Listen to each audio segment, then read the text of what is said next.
Good afternoon. My name is Linda Jamison. I'm the Executive Vice President for External Affairs here at USIP, and it's my great pleasure to welcome you here to what I think is a very innovative, very exciting event. The Innovative Economic Partnerships with Women in Post-Conflict Transition, headed up by Kathleen Kuehnast. USIP was not the first organization within the conflict resolution community to recognize the centrality of gender to issues of peace and security, but the Institute has rapidly established itself as a hub of innovative activity in this field. Since 2009, USIP has made gender an explicit focus of its work, creating the Center for Gender and Peacebuilding to coordinate existing projects, but also develop new ones. USIP promotes women's participation in peacebuilding by playing 4 overlapping roles: as convener, as intellectual catalyst, as facilitator, and as trainer. USIP is very active on the ground in conflict zones, some of the most hottest conflict zones: Afghanistan, Libya, Iraq, Yemen, South Sudan, and even Colombia.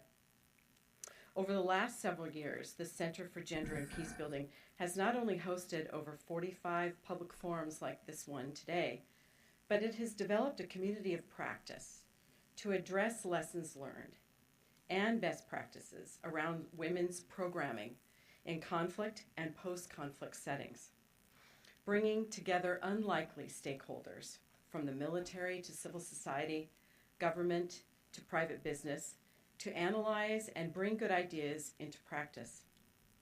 Collaboration with partners is a key goal of what USIP does best, but also what its programs do very, very well, as you'll see today.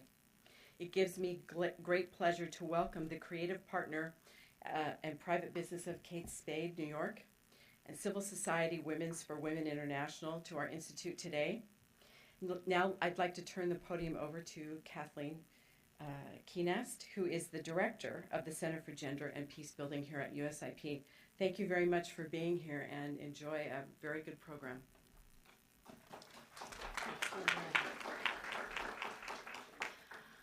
Well, I want to welcome you all here today and to say we have a great program, and we wanted to get started right away because we have a lot of information to share and exchange, but we're really looking to each of you as a part of this community of practice, both for your comments, questions, ideas, as we open it up later in the conversation.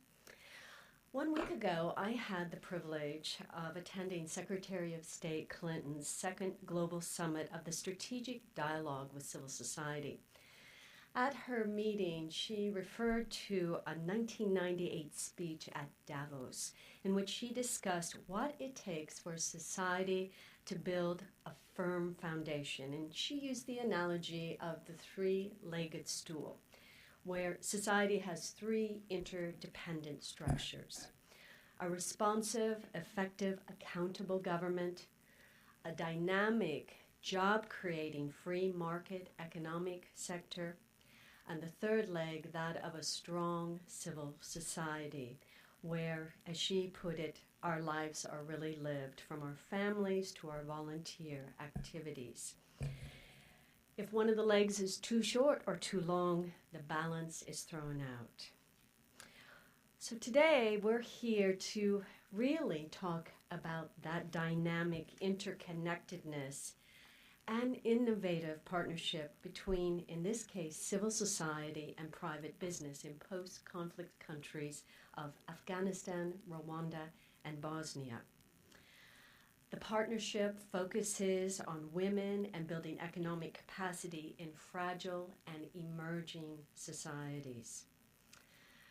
Before I introduce the panelists here this afternoon, I did want to take a second and draw your attention to the exhibit that is surrounding you in our room today. And for those of you who are on webcast, I'm sorry you can't take in the full of these remarkable photographs. I want to acknowledge Hunter Hollins, who is here with Artworks Projects of Chicago. Their exhibit, Women Between Peace and War, Afghanistan, is really recognizing, and also we want to recognize, the important genre of photography and film to bringing more understanding about the role of women in not only conflict and peace building, but in evolving and transitioning societies. So thank you very much for being here with us today. And now our speakers. I'm very pleased to have two really well-known people who have started a collaboration that I think offers us a great framework for emulating in the future. We have here today Sydney Price, who is the Senior Vice President of Kate Spade, New York, a global lifestyle brand. This is one very busy woman. What you're going to hear about today is the part of her job which is her avocation. She has a regular, I don't even want to venture, 60-hour-a-week job, but this is her passion. And so, but just to note, she is the chief merchant and oversees all functions for buying, visual merchandising, store operations, and e-commerce within the United States, UK, and Canada. Now, there are maybe only a few of us in this room that might not know what the Kate Spade emblem means. I was speaking with a man about 2 weeks ago, and I said, we have Sydney Price of Kate Spade, New York, coming. And he said, what's Kate Spade? But probably most emblematic is the famous Kate Spade purses and handbags. And for any of you in this audience or our viewing audience who might not be familiar. So welcome, Sydney, and I'm going to also introduce Karen Sherman, because as all good collaborators, they are going to collaborate in their presentation to you and have one PowerPoint. Karen Sherman comes to us today as Executive Director for Global Programs at Women for Women International, where she is really a dynamic leader in trying to look at and execute programming with the key mission of serving women survivors of war and conflict. And we will hear about today the way that these two collaborators came together, what they're doing now, and what the future will look like. But before I finish my introductions and turn the floor over, I also want you to meet my colleague, Dr. Raymond Gilpin, who is USIP's leader for Center for Sustainable Economies. He really is our key person here that has really brought this whole agenda of private business in partnership with government and civil society to the stage. So I really welcome his comments after the presentation, and I will assure you that we will have lots of time for comments and Q&A, and we will end promptly at 3:30. So if I could ask all of you to turn off or silence your cell phones or Blackberries, especially because we are webcasting, I would greatly appreciate it. And Karen and Sydney, yes, would you please turn off? With that, I want to welcome you both to the Institute of Peace today. Thank you. Thank you very much for having us here today. Karen and I are absolutely thrilled to be sharing our public-private partnership with you. And with that said, we're going to get started. So who is Kate Spade? Kate Spade was founded in 1993 as a handbag company, and today, 19 years later, we are a lifestyle brand. We manufacture handbags, accessories, jewelry, shoes, ready-to-wear, eyewear, hosiery, bedding, paper, and fragrance. We're in 42 specialty stores in the United States. We have 90 points of distribution in Asia and over 400 stores throughout the world. And within the next 3 years, we're going to triple these numbers. Good afternoon, everyone. Good to see you today. So I'm with Women for Women International, and we work, as you heard, with women survivors of war in conflict and post-conflict zones around the world. We work in all the hot spots. We work in 4 African countries, in Congo and South Sudan, Rwanda, Nigeria. We work in the Balkans, in Bosnia and Kosovo, and then Iraq and Afghanistan. And so our programs run the spectrum of hot conflict to post-conflict and everything in between, and sometimes the same in any given country. And we were founded in 1993, so we're actually coming up on our 20th anniversary next year, I'm excited to say, and have worked with over 300,000 women survivors of war in these different countries. And our methodology is really fairly straightforward. We believe that when women have access to knowledge, combined with access to resources, it's those 2 things together which create lasting change in women's life. That one without the other is insufficient to be able to hold that change. So our program, which is a 12-month program that socially excluded women go through, whether you're in Afghanistan or Rwanda or Congo, teaches them about their rights, teaches them about their responsibilities. We work against 4 key outcomes, meaning that women are well, meaning that they have a basic level of physical and psychological wellness, that women are decision makers, meaning that they can contribute to family and community decisions, that they have rebuilt social networks and safety nets, which is especially important post-conflict, and that women earn and sustain an income. And this is really on that particular piece where our partnership with Kate Spade has been so important. And so we'll talk a little bit more about that as the presentation evolves.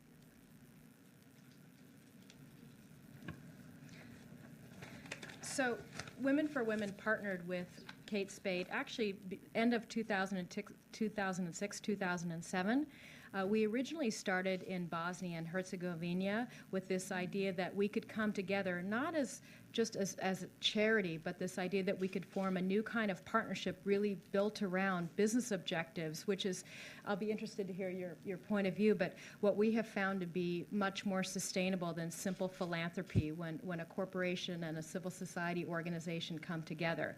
And so our motivation was really around creating jobs and income for women, and I'll let Sydney speak to her motivation in terms of the company, but that's where we bridged, where we found common ground that allowed us to devolve this partnership over the last several years between the 2 entities.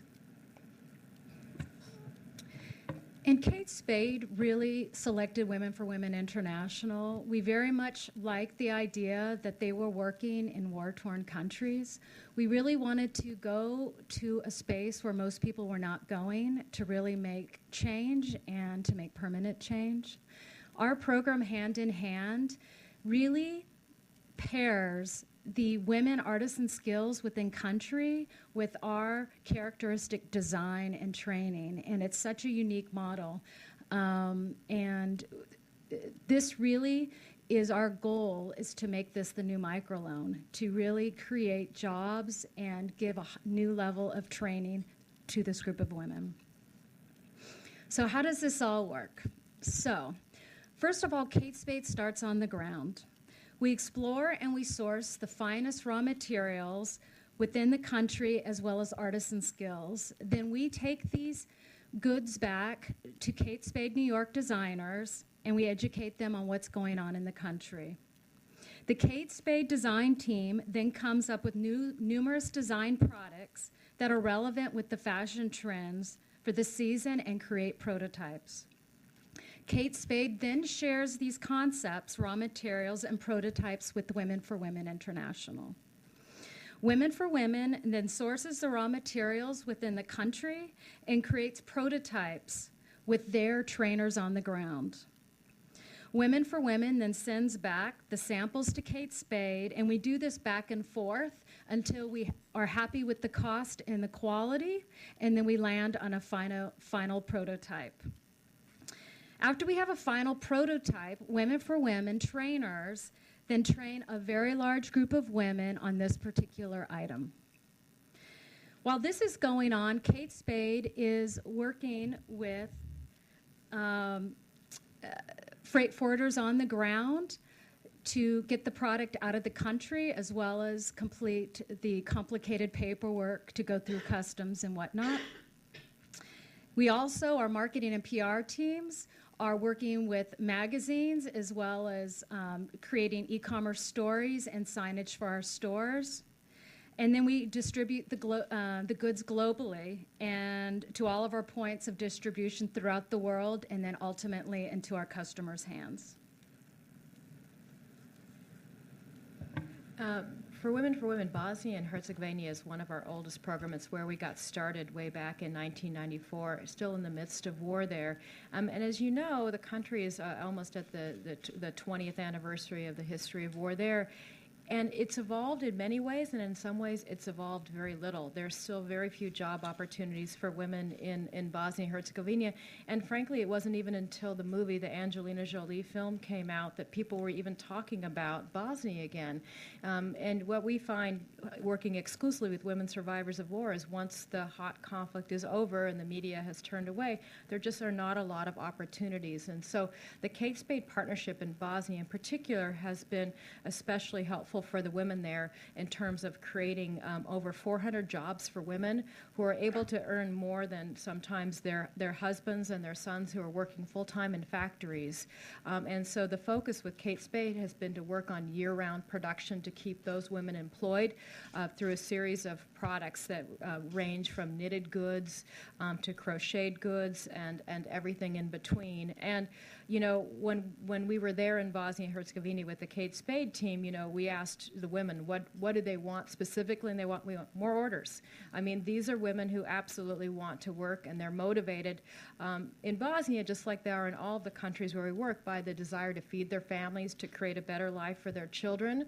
And we know from history that women invest 90% of the income that they're earning in the health and the education and nutrition of their family. That's a global truism.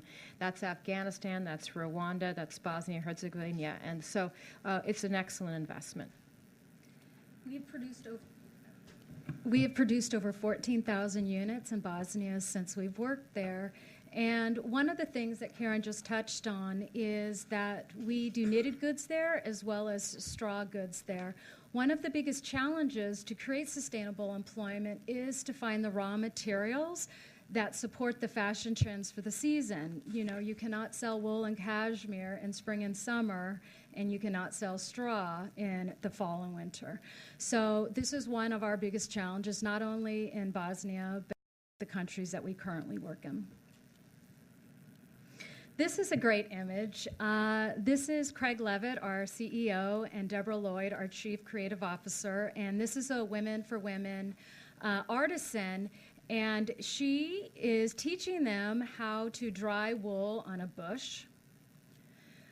These are the actual artisans washing the wool in the river. This is an artisan. You can see from the sketches, she is taking our prototypes and kind of the map of how to make the product, and she's actually designing our product. This is a really wonderful photo. We brought silk scarves, Kate Spade silk scarves, and we gave them to all the women in Bosnia. And again, this is just a really happy time for them to enjoy their gift.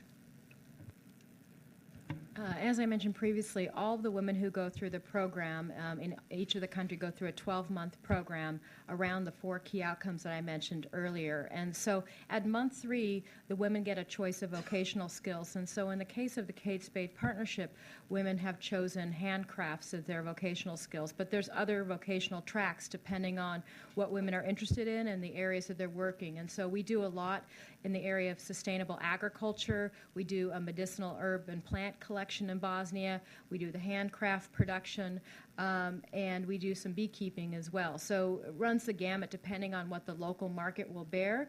And then every woman who needs it gets numeracy training. All women get business skills training so that they can use the technical skills that we're providing and use that with the commercial content to be able to earn and sustain an income with those skills that we're providing them, and then the rights piece. And so this is actually one of our designers, Yasmina, our trainer. And so she's working with the women to walk through the Kate Spade designs and teach them how to do that. And as Cindy mentioned, that prototyping process is important because while these women have some natural skills in knitting, being able to make product for the global marketplace is a little bit different. And so there's been a capacity issue in terms of bringing women's skill set up to that level that's needed for global production. Just a funny story on Bosnia. Each country has its unique challenges, and when we started working in Bosnia, what we discovered are all the women smoke there.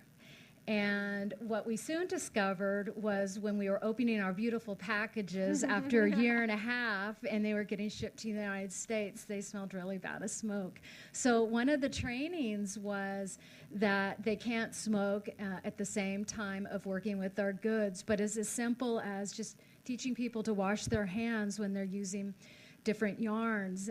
Just simple things that some of them don't think about, that you really do have to think about all the bits and pieces.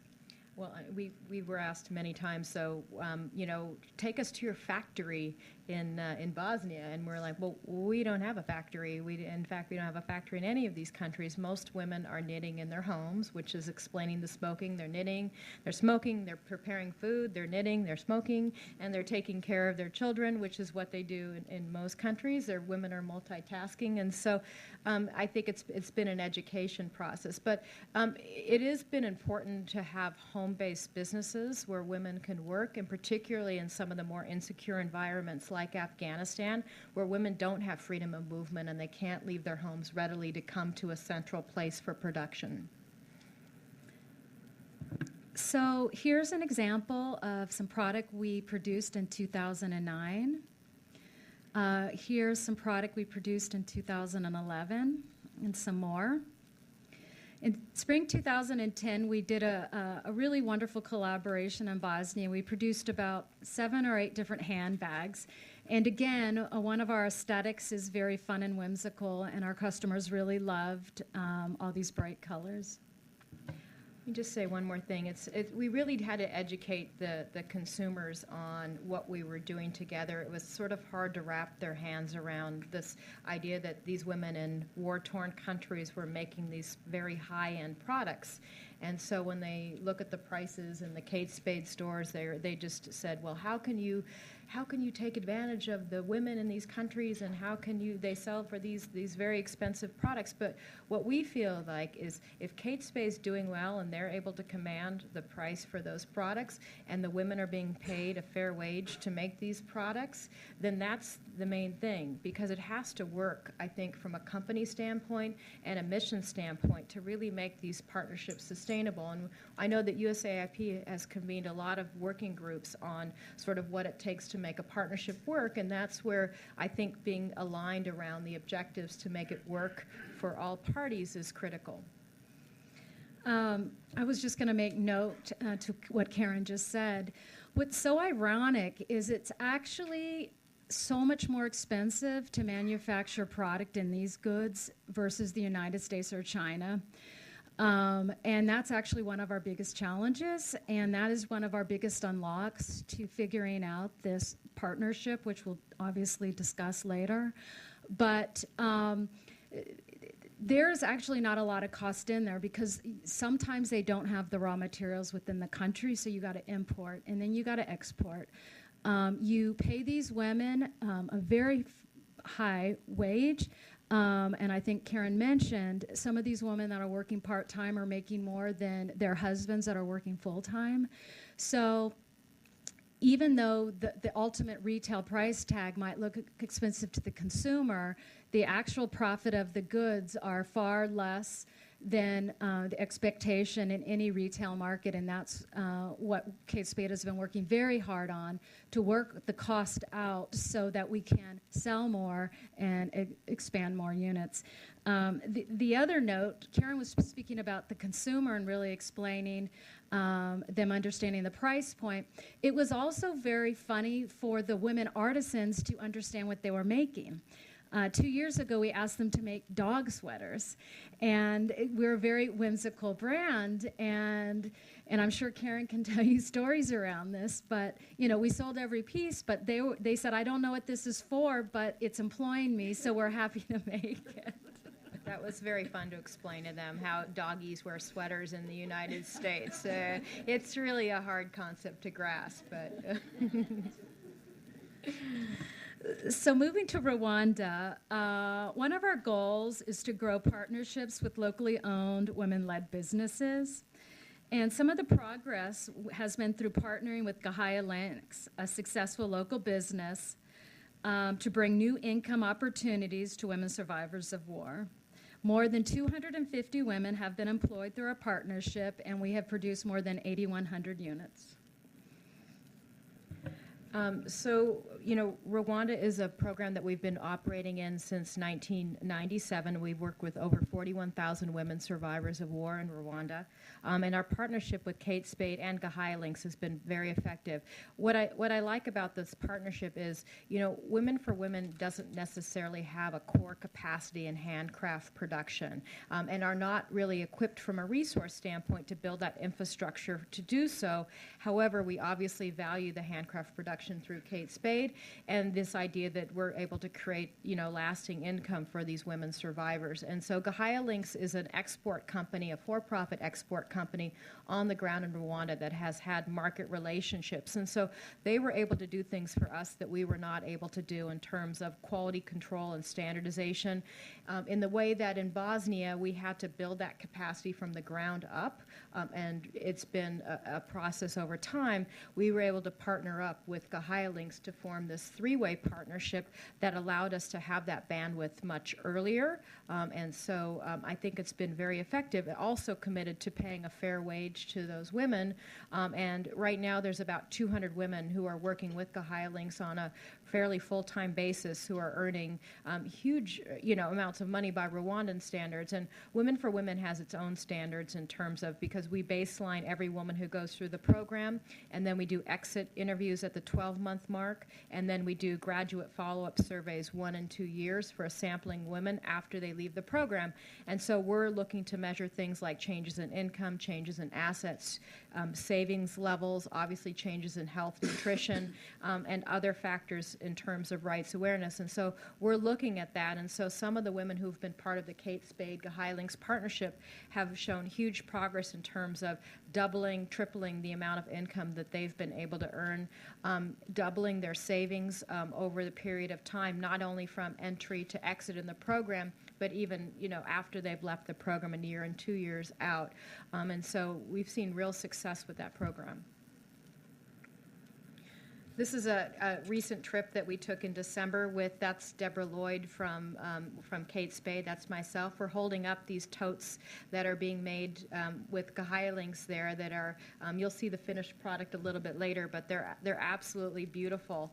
And these women, we visited them in their homes. We visited them. That is actually the Gahaya Links training site.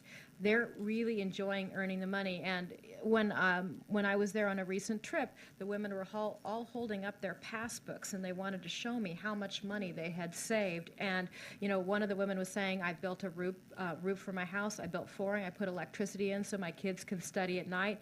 My other kids are going to a boarding school. I mean, so you're really seeing substantial and systematic changes for women through the money they're earning through the partnership with Kate Spade. This is Deborah Lloyd trying on some of the incredible beaded jewelry at Gahaya Links. Again, this is them making the totes, and you have to realize it's kind of a lost art in this country, but everybody in all these countries are making these products by hand. These are hand-dyed straw, so it takes a long time, and women are paid on a per-unit basis depending on the product.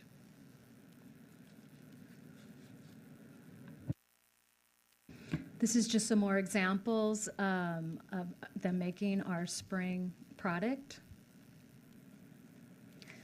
And this is our women. Oops. This is our women dancing, because we always dance when we're at Women for Women. And this is for those of you who've been to Rwanda. Anybody been to Rwanda?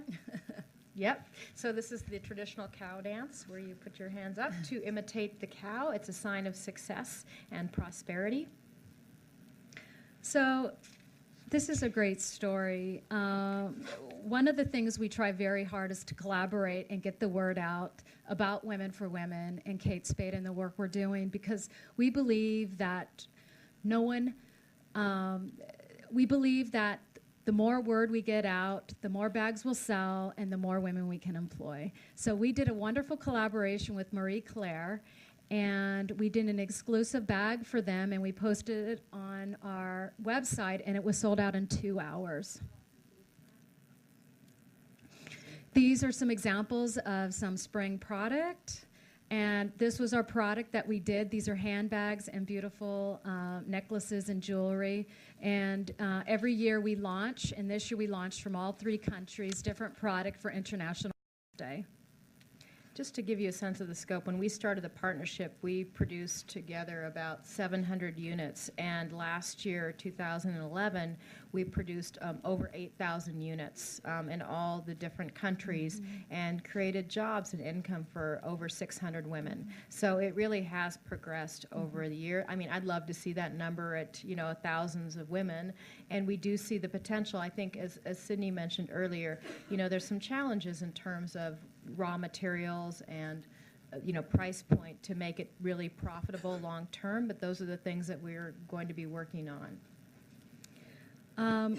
Just to give you an idea, when we started working in Bosnia, we did about 2,900 units, and next year, out of all 3 countries, we're doing over 25,000 units, and the time we've been doing business together is over 63,000 units. So you can just imagine how many lives we have touched.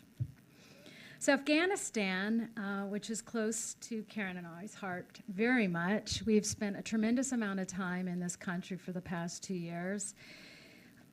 So one of our goals was to source the most beautiful raw materials within Afghanistan, is to create sustainable jobs and linking women along the value chain of cashmere. It's to train 1,500 women by 2013, and it was really to revive the cashmere industry. Our progress, we have produced more than 240,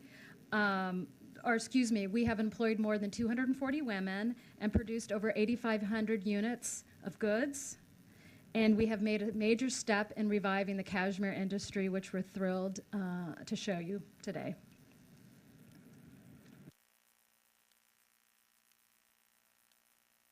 So this was a trip that we took in August of 2010, and to the right, some of you may know her, Sweeta Nori, who is our country director for Afghanistan, with Sydney and Craig, who's the CEO of Kate Spade. And what I like about the Kate Spade trip is that, they're on the ground, they're meeting the women, they're really learning about production, they're asking all the right questions, and they really see it as their responsibility to understand the on-the-ground realities of our program there. In our Afghanistan program, we're currently working with about 6,000 women in that 12-month program. And we've worked with over 87,000 women since we started our program there in 2002. At one point, we had a microcredit program, which was helping to support women who are going through our program, as well as other women who had not been part of our program. But now we're just offering the core program there.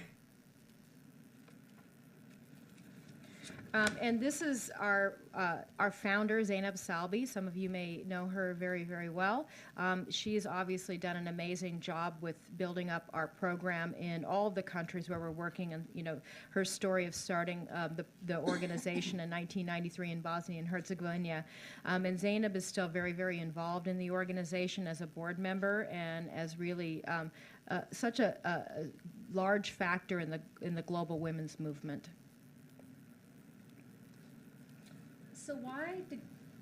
So why did Kate Spade start with cashmere? Well, we learned some interesting facts when we were sourcing the raw materials. Over 90% of the goats in Afghanistan are cashmere bearing, yet less than 30% are actually harvested. Afghanistan is the third largest producer of cashmere outside of China and Mongolia, yet about 95% of the cashmere is shipped out of there because they do not have the correct value chain to keep it within the country. So we identified is what an amazing opportunity Kate Spade and Women for Women had to actually revive an entire industry and connect so many women along the value chain. So there's 5 different areas that you need to put into progress to make this work. And first is sorting. And what sorting is there's 4 different colors of raw materials. One is white, one is fawn, one is light brown, and one is dark brown. And this is actually a pile of raw cashmere, and what you actually have to do with sort is actually take each fiber and separate the color. So you can imagine that that's someone's job, but each color dictates a different price, so it's actually very critical to separate the cashmere. The second phase is to cleaning, and we actually searched high and low, and we finally found the one cleaning machine in Afghanistan, and it's located in Herat. And this is the gentleman that owns the factory. This is actually the cashmere going through the cleaning machine. So the third process is deherring. And with the assistance of ASAP under USAID and the DoD Task Force for Business and Stability Operations, these machines were funded and transported into Afghanistan late last year. And Kate Spade was the first customer in the world to utilize these machines and these processes. This is a great photo. These were actually 400 kilos of our cashmere that we had cleaned. So the next is spinning, and I have a visual aid for this. These are the 4 colors of natural cashmere, and I'll pass it around. But I felt like a little child last year after a year and a half trying to get these processes in place. And what I soon realized is that there were no spinning machines in Afghanistan. So you need to spin the raw, unspun cashmere to make yarn to knit. So what we did with Karen's help is we found artisans within Afghanistan, and we taught the art of hand spinning, which again employed many, many women, and also revived this ancient art coming back. You can just imagine from those big bales of kilos into how much time and energy went into this, but it really gave such pleasure and joy to these women to do this. I am so thrilled to say we have not stopped on this effort to get spinning machines. So in 2012, through the hard work and funding of the DoD Task Force of Business and Stability Operations, Afghanistan is going to have its first spinning machine in September. What that means is when you actually have machine spun yarn, then you can actually put it in the looms, like in India, and you can actually then start hand looming. So it actually opens up a whole nother range of different artisan training and work, and quite a beautiful product. This is the Artisan Training Center.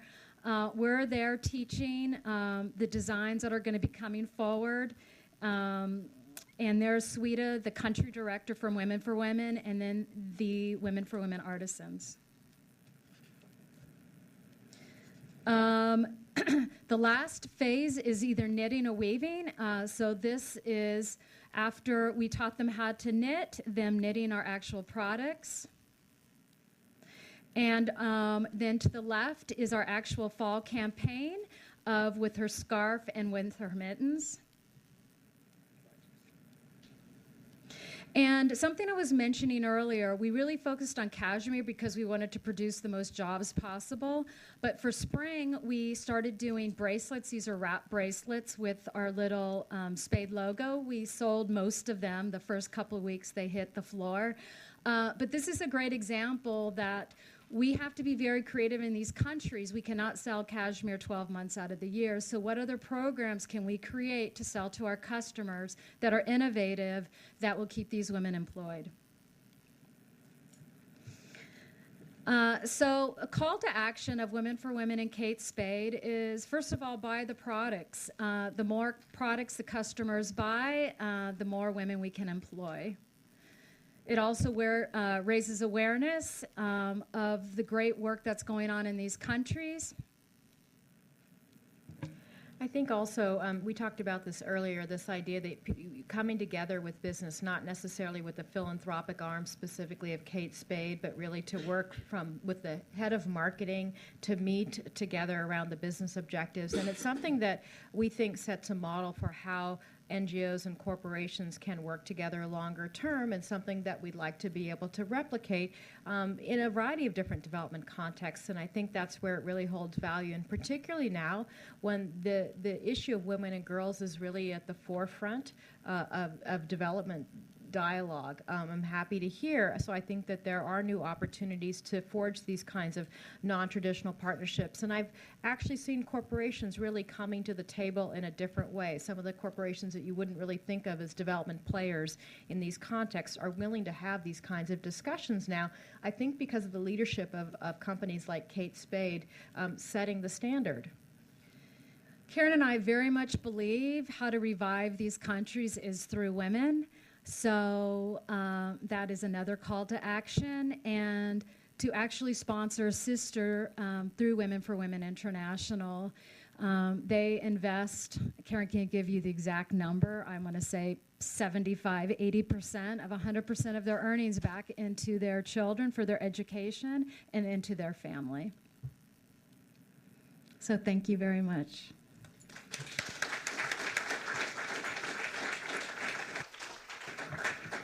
Raymond, I'm going to ask you to see if you can weave a storyline into peace building now. Thank you very much. Like Linda and Kathleen, we're very pleased to have both Kate Spade and Women for Women International here today. I think we've seen a very good visual of what corporations could do in countries that have been affected by violent conflict. There are two things that seem to stand out to me, and the first would be the importance of focusing on developing the business sector, fostering entrepreneurship, rather than focusing on handouts and humanitarian assistance. Humanitarian assistance is necessary, it's useful, it's helpful, but in my experience, it must only be very short term. For longer term sustainability and also for more targeted impact, you really do need the private sector to be able to step up. And one of the challenges that I have noticed across the globe in terms of private sector development programs is that you might go to a locality or a country and say, we are developing the private sector. We're going to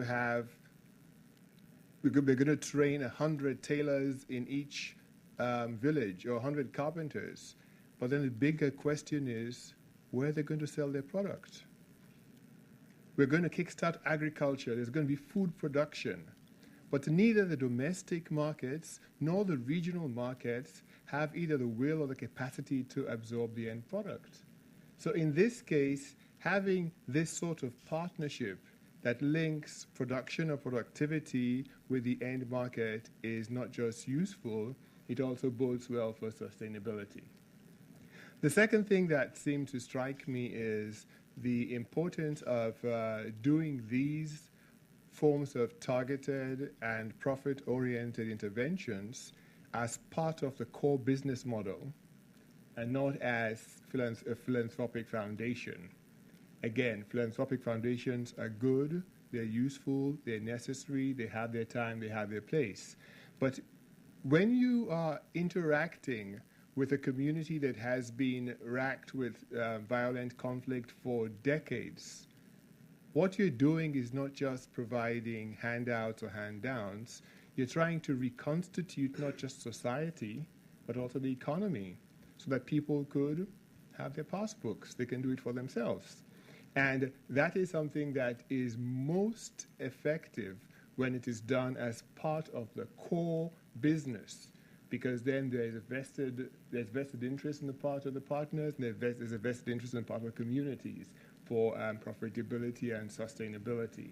And so in terms of what this tells me from my detached 35,000-foot level, and also the fact that, to my shame, although I could tell you roughly what a Kate Spade bag costs, because I do have a wife, I cannot identify one to save my life. But what we do need are more proactive partners that... Just thought I'd help you out there. You know, it's all part of the educational process. All right, so that having been said, let's take a look at three important things. Because in understanding these interventions in conflict-affected countries, you're not just thinking about more difficult development. You think about development in communities or countries where markets have broken down, infrastructure no longer exists, lawlessness is the order of the day, and there is no predictability in terms of the policy framework, particularly in the immediate aftermath of conflict. Here we have three things. One, the first are the innovative economic partnerships. And whereas we have a lot of focus on process, I think that also needs to be matched by the focus on, you have a lot of focus here on process and product. It also has to be matched by a focus on integrating a bit more of the local economy in the supply chain. We're starting with women. One thing that is disturbing, slightly disturbing, is that while you have an excellent initiative going forward in terms of the corporate community dialogue, you don't have the policy folks on board. And that is critically important. Rwanda, for instance, post the 1990s, in 2001, 2/3 of all female-headed households were poor. By 2006, it had fallen to 60%. This year, they're anticipating 48%. And why did that happen, and how did that come by? It's because there was a proactive stance by the policymakers to reform regulations, that dictate access to credit and services, to also rewrite the laws relating to inheritance and ownership, and also take a look at removing some of the barriers to trade. And some of the issues that you mentioned regarding export and re-export are the barriers to trade that we need the policy people understanding. In Afghanistan, someone did a back-of-the-envelope calculation, and the women's contribution to GDP is less than 18%. And this is not because women are not productive, but it's because the institutional structure and some of the, what some people call the cultural burden, for want of a better term, keeps women in particular places and doesn't allow for the kind of expansion that these opportunities will present. So my first thing would be, let's see if we could get the third part of the stool, the third leg of the stool, the policy folk in, and they respond, I think, most readily when they understand what the economy is losing and what additional what additional steps could be taken to do that. Second thing is, why women? I know a lot of men get uncomfortable when we hear empowerment of women, but there's good and sufficient reason for this, because if you look at post-conflict dynamics, particularly where you've had mayhem for over a decade, not just have women been disproportionately victimized, but over that time, they have actually become the de facto breadwinners for their families and heads of household. They do all of that without the decision-making capacity and also the capacity to expand and take advantage of these opportunities. And so it is very important, I think, to contextualize this in the within, and one way to do this is to be able to align initiatives like this to broader developmental goals. So it's not seen as a boutique issue, forgive the pun, but it is part of the entire national development process. And once that becomes more sensitized, then the policy people, then the government officials at all levels begin to understand that it is in the collective interest to prioritize women's issues. The third is the post-conflict transition. And quite often, when one of the things that disturbs me greatly is when you hear post-conflict reconstruction, people default to trying to reconstitute what existed before. In many cases, what existed before was part of the problem. What you need to take a look at is do an analysis of what the economic and political and social fabric is at point zero, and see how best you could organize and engage all sectors. One, and some of the institutional issues that I mentioned earlier fall in this category, but one that we don't really take a lot of, don't really pay a lot of attention to is the war economy overhang, which even after the bullets have stopped flying, the machetes aren't being wielded anymore, you still have social capital infrastructure that benefits those who probably perpetrated the violence to begin with, those who had comparative advantages during the battle days, and those who belonged to a mindset and a philosophy that marginalizes the vulnerable parts of society, particularly women.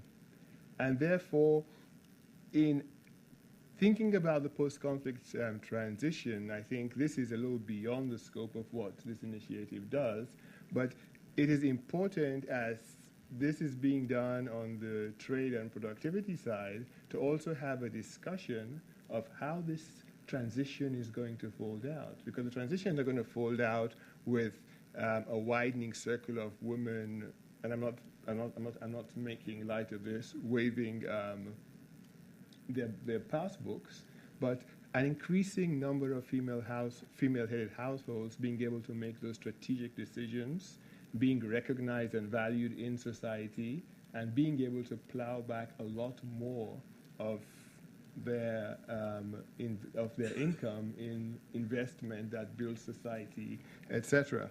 And so I think that in terms of the post-conflict transition, we really have to think carefully about how we integrate these private sector related goals. One final thing before I stop for the Q&A would be, it is also important to think about maybe 3-5 years down the line, where we would have a lot more of these women forming their own cooperatives, forming their own businesses, when they could take the skills and opportunities that this initiative has created to become not just bigger and better in terms of your supply chain, but also to diversify within the industry. People generally think about diversification and say, go do something else. But there's a lot of diversification within the industry, skills that they might have acquired from your training that they could transfer to other forms of to other forms of economic activity. One of the challenges in a lot of the gender economic literature is the difficulty, and even in Rwanda that has made such progress, this is a problem, the difficulty of women moving from traditional to non-traditional roles, and also from agricultural to non-agricultural employment. And a lot that you have, this initiative brings to the table in terms of training, in terms of understanding processes, in terms of quality assurance, could be transferred. And so that diversification within the industry is something that's a possible next step in ensuring three important things. Firstly, that the initiatives are impactful where the impact is needed the most.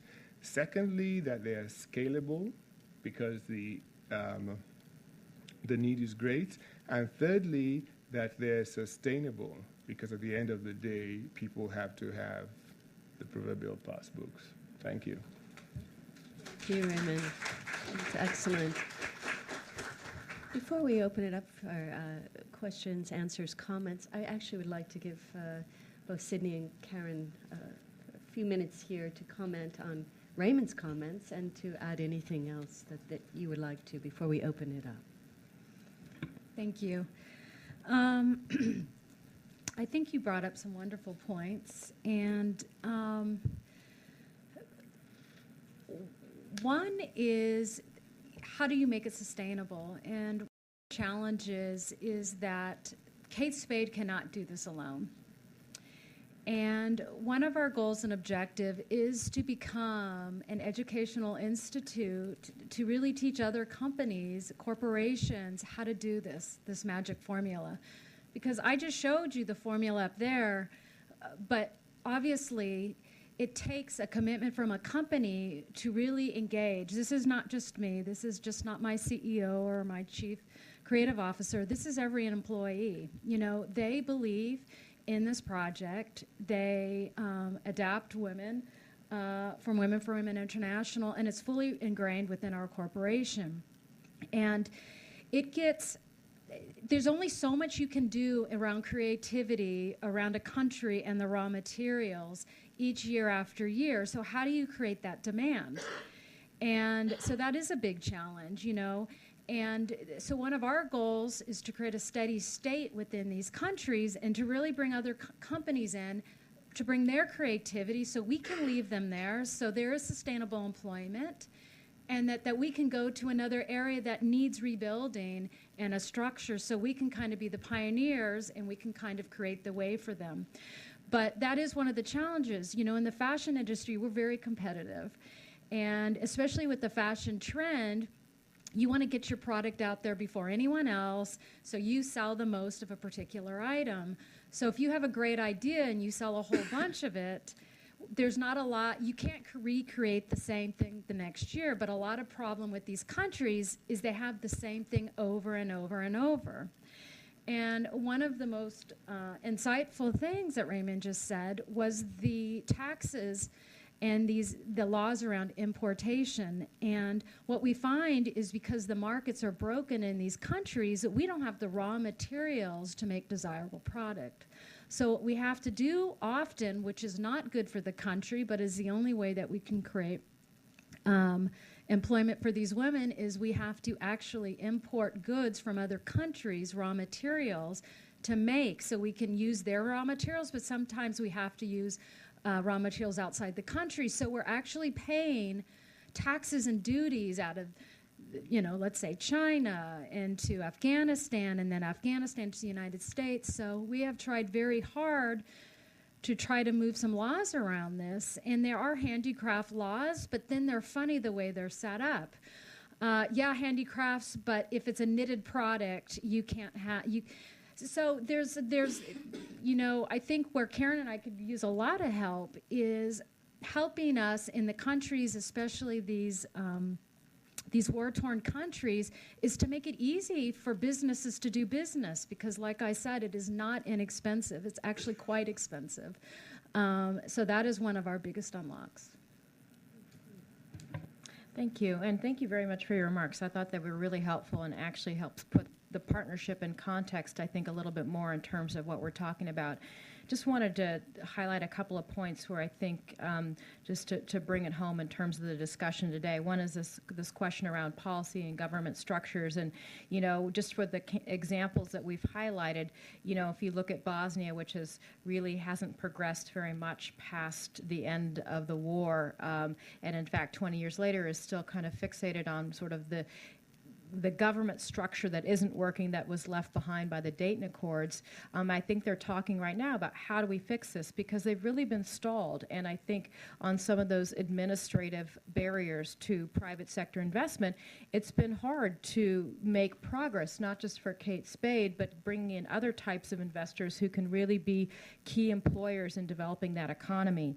And then you look at a place like Rwanda, where they've made huge progress because there's been a government level commitment to investing in women, and not just elite women, but women at all levels of society, and getting them invested in terms of skills training, getting them invested in terms of access to micro levels of credit through these SACOs, and providing other types of support when their rights have been violated at all different levels. And so, there are things possible for the program in Rwanda that are simply not possible in some of the other countries that we're working. And then you look at a place like Afghanistan, which still could really go either way, where women's rights are still on the negotiating table right now. And right now it's not looking great. And if you've heard even some of the dialogue that's coming out of the discussions over this last weekend, where women's rights are still potentially going to be negotiated away in terms of their freedom of movement, ability to participate economically. It has a big impact on women being able to contribute to the broader development processes underway there. And so we're watching Afghanistan very, very closely. And obviously when the security situation deteriorates, women's ability to prosper economically and socially is hampered. And you know that very well. Just a couple more words, too, on this idea that, women need to be able to contribute more broadly. Like, this is a great example of a partnership, but, we need to teach women to be decision makers. We need to teach women how to play at a policy level, be more integral in terms of their family and community decision making. It's really one of the reasons that Women for Women takes a holistic approach to our programming, that we're not just saying, okay, we're going to teach you these skills to make handcrafts, or we're going to teach you these skills for farming, because we know that that's not enough. We know that women need this integrated approach to make progress, and not just with skills, but with mindset. And I think that's especially important post-conflict, where, women, particularly women survivors of war, and a lot of whom are rape survivors and torture survivors who've lost everything, we really have to rebuild their confidence, their mindsets from the ground up to feel like they can actually participate in society. And we also know from the outcomes that we're tracking that when women are making progress economically, it drives some of the social outcomes that we want to see in the family and community. And just finally, I couldn't agree more on impactful, scalable, and sustainable. I think those are the right things to be talking about. And I think it gets back to what Sydney was talking about. A partnership like this is never going to be scalable and sustainable just on its very own. But if it creates a model for how private sector can come into these countries and do business there, and through the aggregation of these companies coming to help work and develop these economies, it's really that, I think, that's going to be ultimately impactful, scalable, and sustainable. Really, thank you all for your comments and clarifications and then reiterations. I want to open the floor now to questions, comments.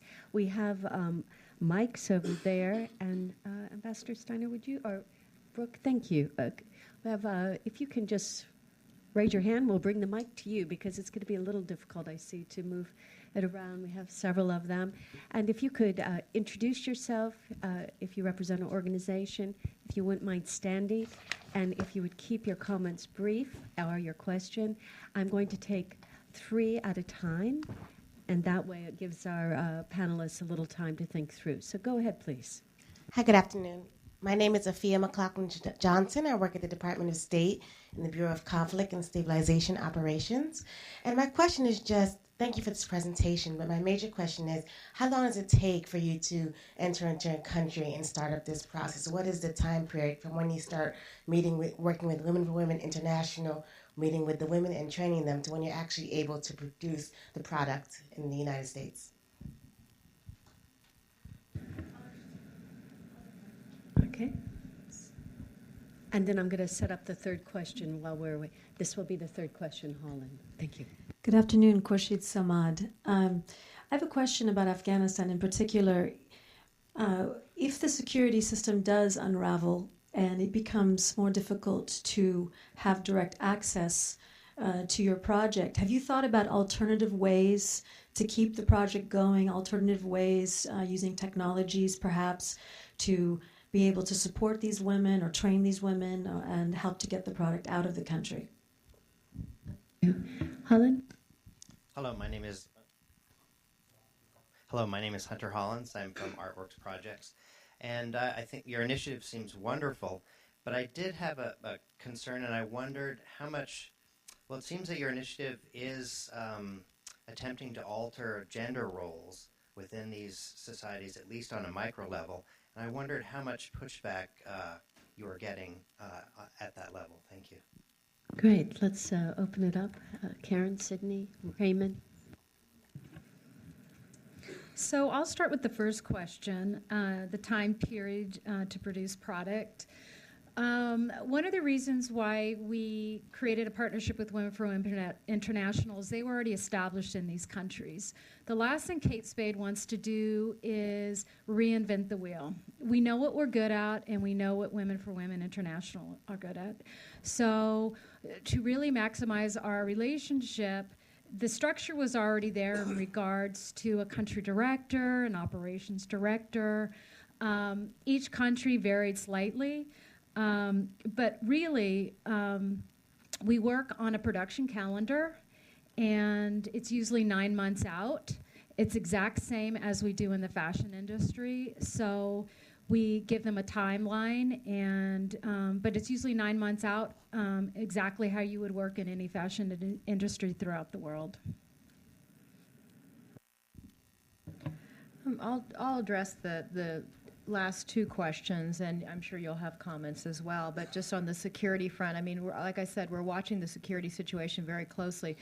We've been, particularly over the last couple years, we've had to, first of all, our staff is all local nationals, so they're all Afghans, and so we don't typically operate with large expat contingents in any of the countries where we work, and we have over 600 employees internationally. And so we feel like in that way we tend to be safer within those communities and those societies where we work.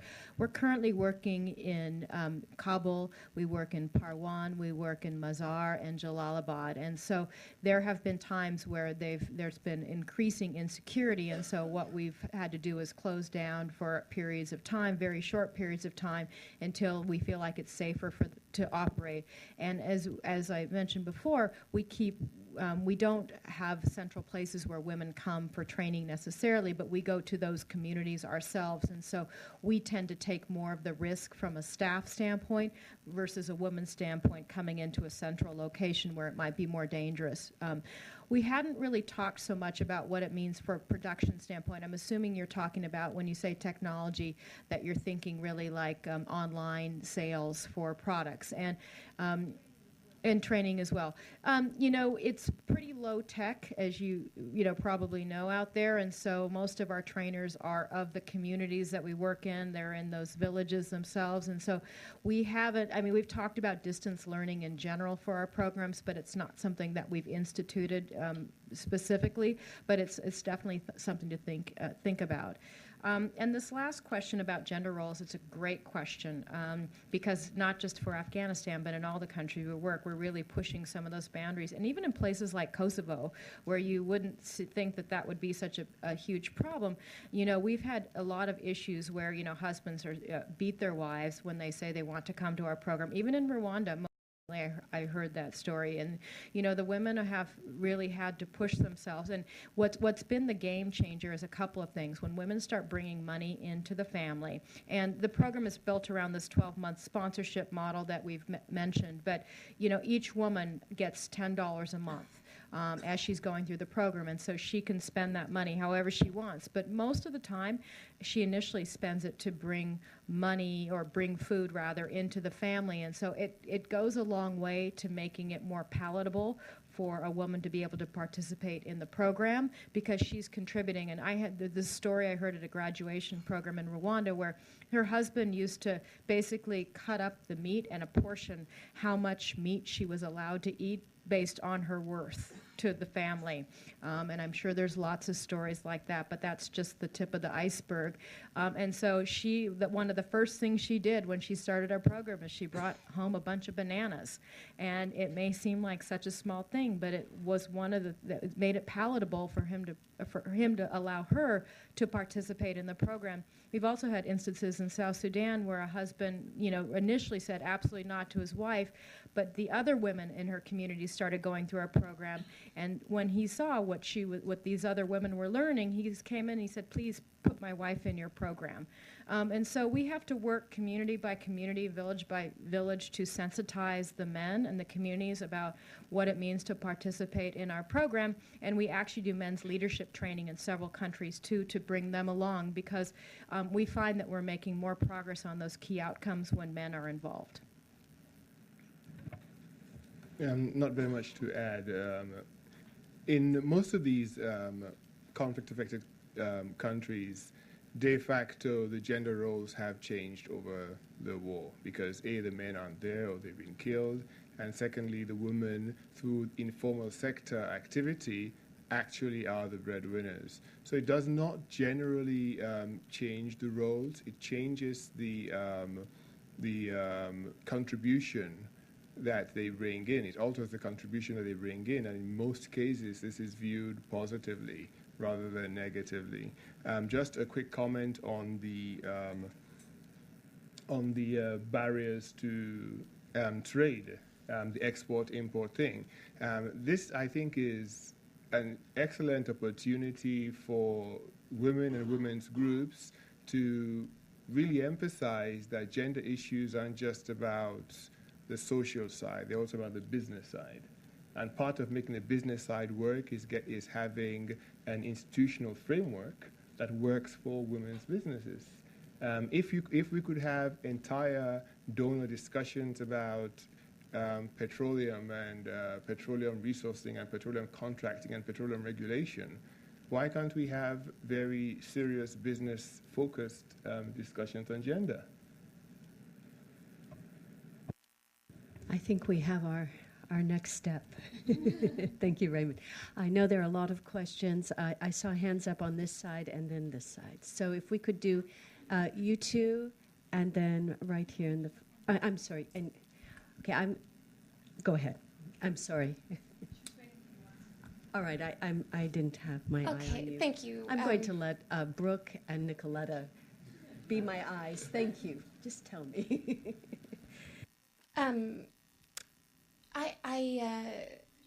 My name is Erica Rager. I'm here on behalf.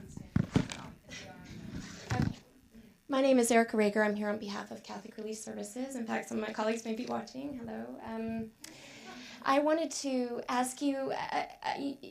You went maybe back and forth a little bit, just trying to compress all the information that I know you do have into your time.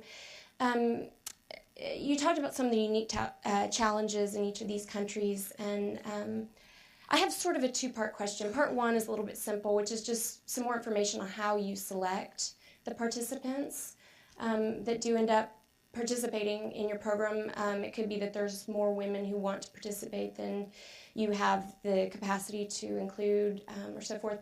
And then the larger question is just more clarification, if you could, on...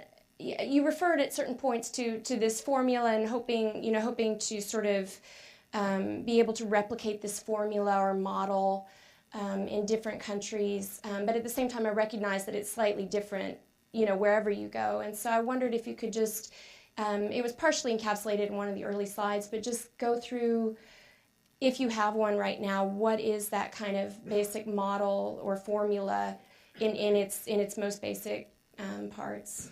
Okay, thank you. Nicoletta, okay, great. Hi, Tony Wilson from the Open Society Institute. I was just wondering, two-part question again. If you could talk a little bit more about the entrepreneurship for the women, and then also you mentioned several times moving them up the value chain, and just if you could give examples of that and how that worked in one or various countries. Right. And the next question, please. Go ahead. Hi, my name is Alexandra Barnett, and I'm with Creative Associates International. And I had been working in Afghanistan on the Ambassador Small Grants Program by Milan Verveer, which is a women's economic development and empowerment program.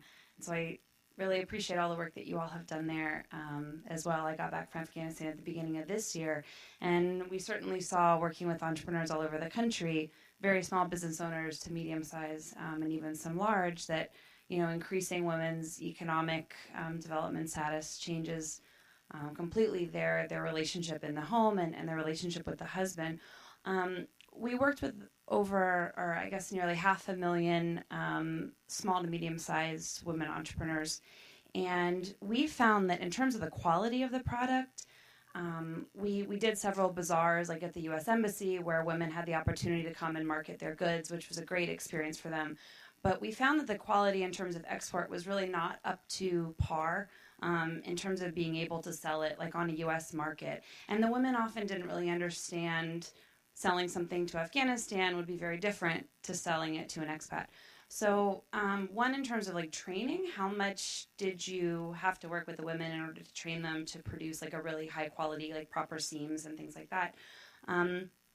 And when we would bring women together, we found it was such a great opportunity for them to learn to market to a U.S. but also to an Afghan audience. So what types of training are you giving them on maybe making similar products for an Afghan market? Like, are they able to now sell on their local market as well?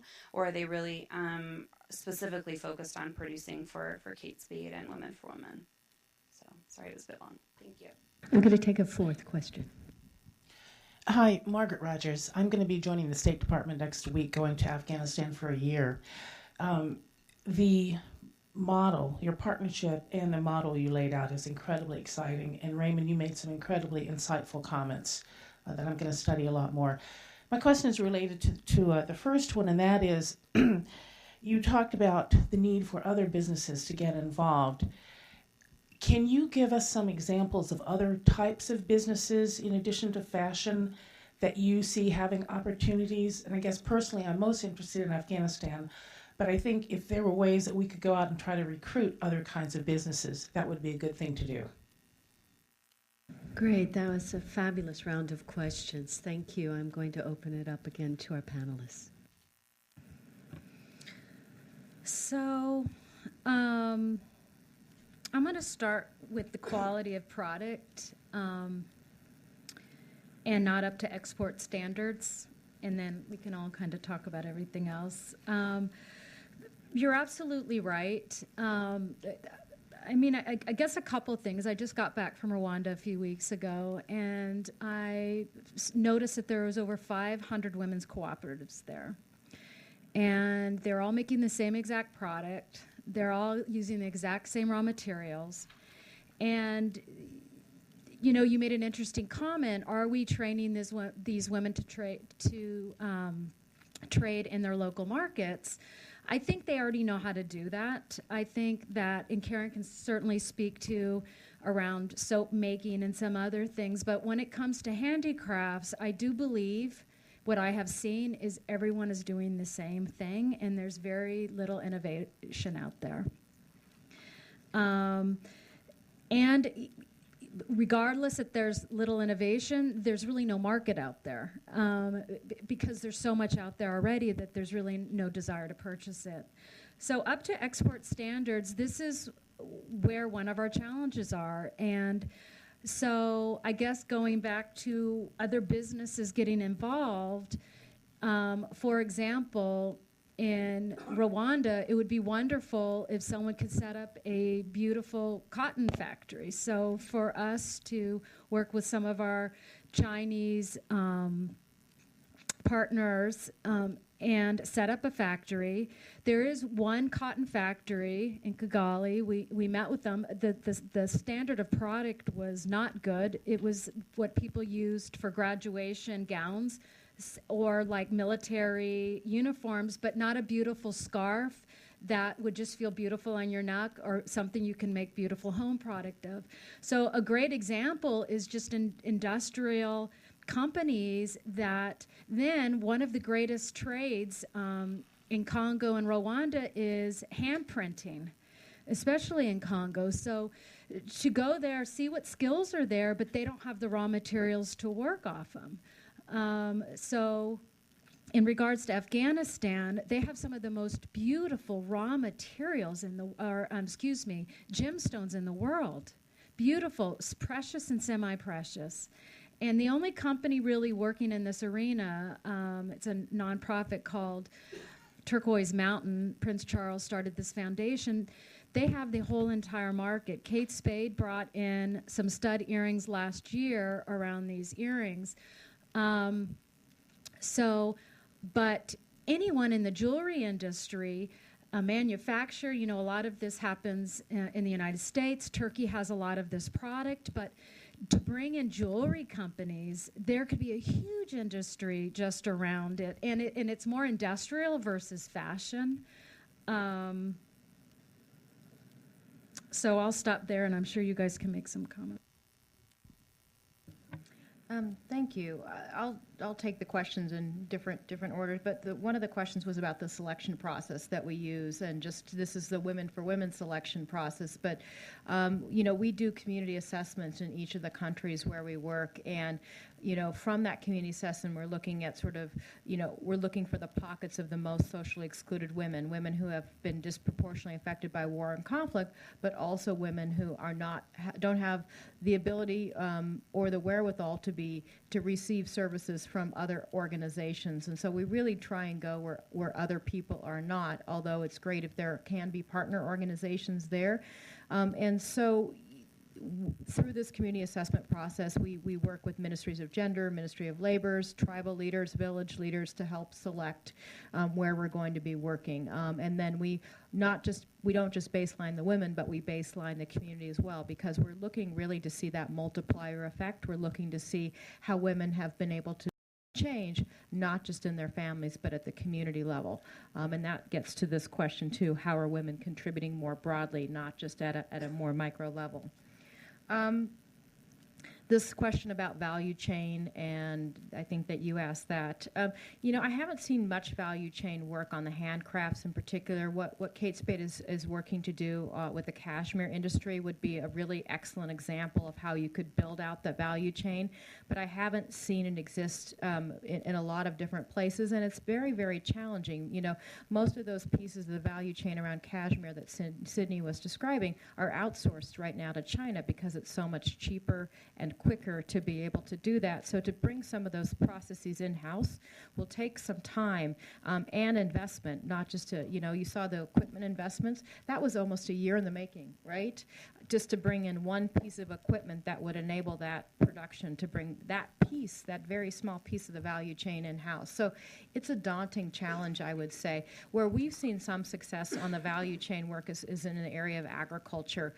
Women for Women is running 3 large-scale commercial farms, one in Congo, one in Rwanda, and one in South Sudan, with the idea that moving women beyond subsistence agriculture into large-scale commercial farming, because as we know, most of these are food importing countries, and there's a great need both from a food security standpoint as well as an income standpoint to bring that in-house. And so we have seen some success on the growing, the processing, the marketing, on the agricultural value chain. I'd love to see that replicated in other industries.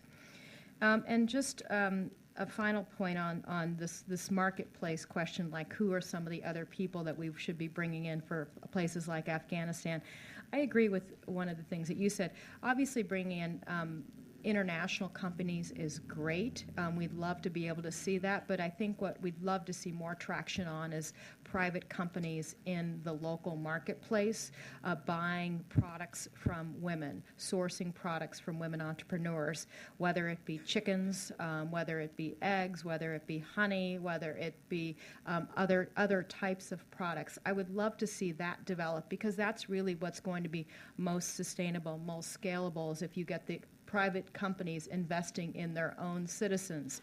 And, I think there's lots of opportunity in Afghanistan, in particular, for those to happen, but we need to connect up along the value chain. So, for example, women have a lot of difficulty getting their products to market. Some women are not even allowed to be in the marketplace because, from a societal, cultural norm standpoint, so being able to collect their products, aggregate their work in some particular way, making it palatable for them to be able to sell their products. Those are some of the challenges, I think, and the opportunities in a place like Afghanistan. And it's Last but not least. and it's not going to be easy. Part of the challenge is that a lot of this is happening in a globalized market environment. If you take the prints that were mentioned, I know that there are a few women's groups in parts of West Africa that were producing those prints. And within half a year, those prints were being imported from a part of China. And so there has to be not just an awareness,